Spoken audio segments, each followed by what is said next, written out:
I just got done with an engagement with this company, and the CEO wanted to turn his sales organization into a revenue factory where leads and contacts come in one end and big juicy purchase orders come out the other end. I go, how's that working?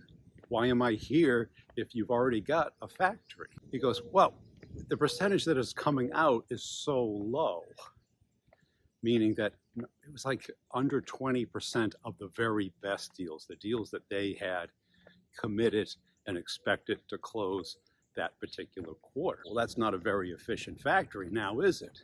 Do you understand that a factory builds something? And that something typically can be a piece of hardware, a physical product. And if that physical product has a state, you can see where it is in process. You can play with different things. You can put things on and test it, QA it. A decision, which is what we do. We're in sales. We create decisions. We make decisions happen.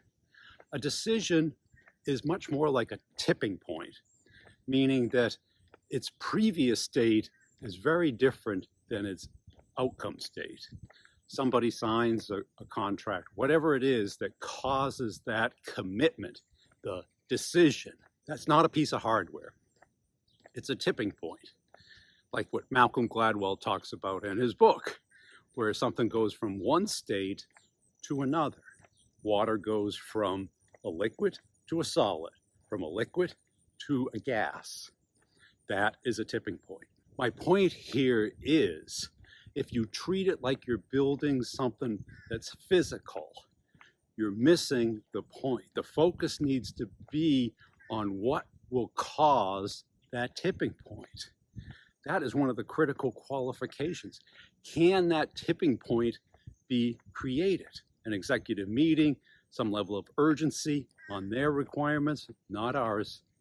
Until you have a clear understanding of how to create that tipping point, you're essentially just buying lottery tickets, hoping that that tipping point will have happened.